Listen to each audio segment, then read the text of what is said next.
रमजान में 5 बहुओं का घास का इफ्तारी पकवान। अम्मी जान, हम आपको कुछ नहीं होने देंगे। हमें अपने खुदा पर पूरा भरोसा है। तुम जैसी बहुएं हर जन्म में मुझे मिले, लेकिन अब तुम्हारी इसी इबादत का कोई फायदा नहीं है। अब मेरे जाने का वक्त आ गया है। अम्मी जान, खुदा के वास्ते ऐसी बात ना करिए, आपको तो हमारी भी उम्र लग जाए। पांचों बहुएं अपनी बीमार सास के पास बैठकर खुदा से अपनी सास की लंबी हयाती के लिए दुआ कर रही होती हैं, पर तभी वहां पांचों के पति आ जाते हैं। आप लोग अब आए हैं? पैसों का इंतजाम करने में वक्त लग गया। आधे पैसों का इंतजाम तो हम लोगों ने दुकान गिरवी रख कर लिया है, लेकिन अभी भी ऑपरेशन में आधे पैसे कम पड़ रहे हैं।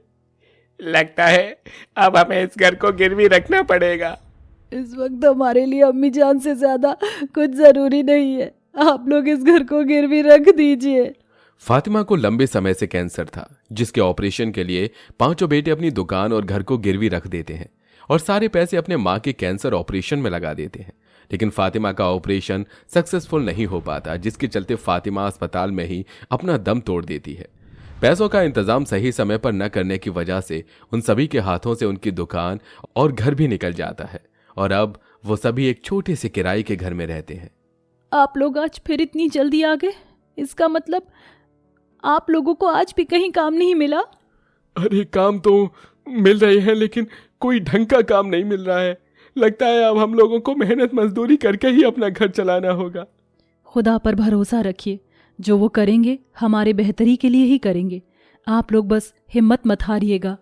अब पांचों घर का गुजारा चलाने के लिए लोगों की फैक्ट्री मिल में बोरे ढोने और मजदूरी करने का काम करते थे, लेकिन इस महंगाई के जमाने में एक गरीब मजदूर का 2 वक्त की रोटी खाना रेगिस्तान में पानी मिलने जितना मुश्किल है। ये क्या, आज भी खाने में ये तो निवाले चावल और ये मिर्च की चटनी है। खुदा का शुक्र है कि आज हमें खाने में ये तो मिल रहा है। ना जाने कल ये भी नसीब होगा या पानी पीकर ही हमें सोना पड़ेगा। ना जाने कितनी और दिन हमें अपना गुजारा ऐसे ही करना पड़ेगा। अगले महीने से रमजान का महीना शुरू है। अगर ऐसे ही रहा तो हम लोग इस रमजान के महीने को कैसे गुजारेंगे? समय बीतता है और रमजान का महीना शुरू हो जाता है। सहरी में सभी सिर्फ पानी पीकर ही अपना रोजा रखते हैं और नमाज पढ़ते हुए रो रो कर खुदा से अपने हालातों को सही करने की इबादत करते हैं। ऐसे ही समय गुजरता है और अब इफ्तारी का वक्त आ जाता है। घर में तो बस ये 3-4 रोटियों का आटा रखा हुआ है। अब हम लोग इफ्तारी में क्या खाएंगे? सुबह भी सहरी में हमने पानी पीकर रोजा रख लिया था। लगता है अभी भी सिर्फ पानी पीकर ही हमें रोजा खोलना होगा। ऐसे तो हम सबके शरीर में कमजोरी आ जाएगी। एक काम करते हैं, इस आटे की 3-4 रोटी बना लेते हैं। सभी 2-2 निवाले ही खा लेंगे, कम से कम पेट में कुछ तो जाएगा। मुस्कान की बात सुन सभी की आंखों में आंसू आ जाते हैं, जिसके बाद सना जल्दी से आटा गूंथ कर चूल्हे पर 3-4 रोटियां डाल देती है। वहीं आफरीन नमक के साथ रोटी परोसती है और सभी मिलकर रोटी और नमक से अपना रोजा खोलते हैं। रोज रोज नमक रोटी और पानी से रोजा रखने और खोलने की वजह से उन सब का शरीर काफी ज्यादा कमजोर हो गया था। ये क्या आफरीन, तुम 2 घंटे से आंगन में ही बैठी हो? खड़े होने की शरीर में जरा भी ताकत नहीं बची है। चलो अंदर चलते हैं, इफ्तारी का वक्त होने वाला है। इफ्तारी की तैयारी करनी है। क्या इफ्तारी की तैयारी? हम लोग इफ्तारी में रोज रोज कोई पकवान थोड़ी खाते हैं क्या जिसकी हमें तैयारी करनी हो? 2 सूखी रोटी को चूल्हे पर सेकने में कितना ही समय लगता है। ऐ खुदा, हमने ऐसी क्या गुनाह किए थे जो तुम हमें ऐसे दिन दिखा रहा है? हमारे गुनाहों की सजा हमें इस कदर ना दे कि हम सभी लोग भूखे प्यासे तड़प तड़प कर यूं ही मर जाएं। पांचों बहुएं अपने आंगन में बैठकर अपनी किस्मत को कोस रही होती हैं कि तभी आफरीन की नजर अपनी पड़ोसन शकीना की आंगन में बंधी 2 बकरियों पर जाती है, जहां वो देखती हैं कि दोनों बकरियां आंगन में उगी हुई घास को खा रही हैं। देखो वो बकरियां कैसे घास खा रही हैं। क्यों ना हम भी आज इफ्तारी में घास के पकवान बनाएं? क्या घास के पकवान? कहीं तुम्हारी तबीयत तो नहीं खराब हो गई है? ये कैसी बहकी बहकी बातें कर रही हो? लगता है रोजा रखकर और ढंग से खाना ना मिलने की वजह से तुम्हारी जहनी हालत खराब हो गई है। मैं कोई पागल नहीं हूँ जो बहकी बहकी बातें करूंगी। मैं सही कह रही हूँ। पुराने वक्त में जो लोग जंगलों में रहते थे और आदिवासी होते थे वो यही सब चीज तो खाते थे। हमारे आंगन में देखो कितनी हरी भरी और ताजी ताजी घास है। हम इन घासों की मदद से तरह तरह के पकवान बना सकते हैं और खा सकते हैं। मुझे यकीन है कि इन घास के पकवान जरूर लजीज बनेंगे। चारों बहू को आफरीन की बात काफी ज्यादा अजीब लगती है। आफरीन के बार बार एक ही बात कहने की वजह से उन चारों को भी आफरीन के बात न चाहते हुए माननी पड़ती है। जिसके बाद पांचों बहुएं अपने आंगन से काफी सारी घास तोड़ती हैं और उन्हें अच्छे से धोकर सिल पर पीस लेती हैं और उससे हल्दी, लाल मिर्च, नमक और 3-4 तरह के मसाले डालकर अच्छे से मिला लेती हैं। और अब पांचों बहुएं मिलकर घास के कबाब, घास के पराठे, सब्जी और पकौड़े बनाकर इफ्तारी का सारा खाना तैयार कर देती हैं। ये क्या बनाया है तुम लोगों ने? क्या तुम लोगों को आज साग पालक कुछ ज्यादा ही सस्ता मिल गया क्या? ये सभी पकवान पालक और साग के नहीं बल्कि घास के बने हुए हैं। क्या ये सभी चीज तुम लोगों ने घास की बनाई है? हाँ, ये सभी चीज हमने घास की बनाई है। आप लोग उसे एक बार खाकर तो देखिए। पांचों के पति जैसे ही इफ्तारी में बने हुए घास के पकवानों को खाते हैं। तुम लोग हमसे झूठ तो नहीं कह रही? ये सभी पकवान क्या तुम लोगों ने घास के बनाए हैं? इन्हें खाकर तो कोई भी नहीं कह सकता कि ये सभी चीज घास की बनी है। ये इतने लजीज जो हैं।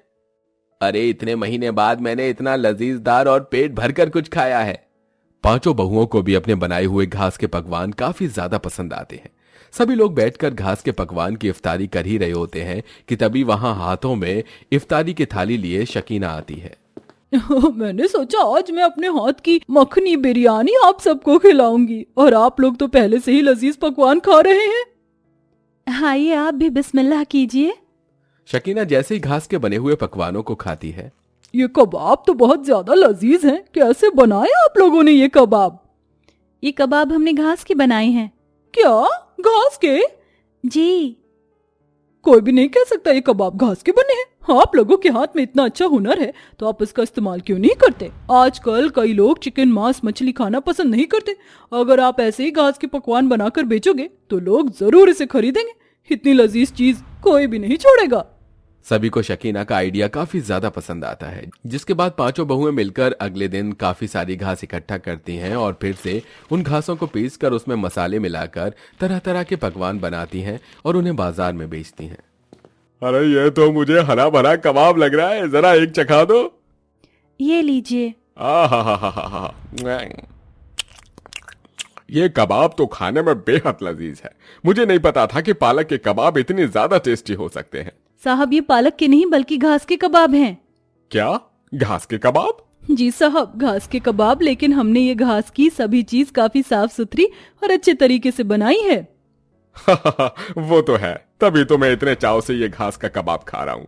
मुझे तो ये बेहद पसंद आया। एक काम करो, मेरे लिए ये कबाब पैक कर दो। अब जो भी कस्टमर उन पांचों बहू के हाथ से बने हुए घास के पकवान खाता तो वो उनका फैन हो जाता। अरे भाई कुछ भी बोलो, इनके यहाँ के बने हुए घास के गर्मा गर्म पराठे और घास की तड़के वाली चटनी में तो मजा है, वो किसी में नहीं है। अरे इनकी घास की खीर खाइए भला। कोई सोच भी नहीं सकता कि घास के पकवान भी इतने ज्यादा मजेदार हो सकते हैं। ये लीजिए आप सबके पकवान। जो भी कस्टमर उन पांचों बहू के यहाँ से पकवान खाता तो वो हर जगह उनकी तारीफ करने से रुकता नहीं। जिसके चलते अब दिन पर दिन उनके कस्टमर बढ़ते जा रहे थे। जहां पहले पूरा परिवार एक रोटी के लिए तरस रहा था, वहीं अब सब पकवान खा रहे थे। पांचों बहू की मेहनत और लगन से अब धीरे धीरे उनके हालात ठीक होने लग गए थे। जिसके चलते उनके पति भी अब उनके इसी काम में उनका हाथ बटाने लग गए थे। मैं सोच रही थी कि अब तो खुदा की रहमत हम पर बरस रही है और सब कुछ ठीक हो रहा है, इसलिए अब हम इन घास के पकवानों के साथ साथ साधारण तरह के भी पकवान बनाकर बेचेंगे। जी जरूर। वैसे भी आज हम जो भी कुछ हैं वो सिर्फ आप पांचों की वजह से ही है। अगर आप पांचों न होती तो हम पांचों भाई अभी भी कहीं ना कहीं मेहनत मजदूरी कर रहे होते। पांचों बहुओं ने अपने साथ साथ अपने पतियों की जिंदगी भी समय के साथ बेहतर कर दी थी। इसीलिए दोस्तों, हमें कभी भी हार मानकर किस्मत के भरोसे नहीं बैठना चाहिए, बल्कि अपनी मेहनत और लगन से अपनी किस्मत को बेहतर करने के तरीके ढूंढने चाहिए।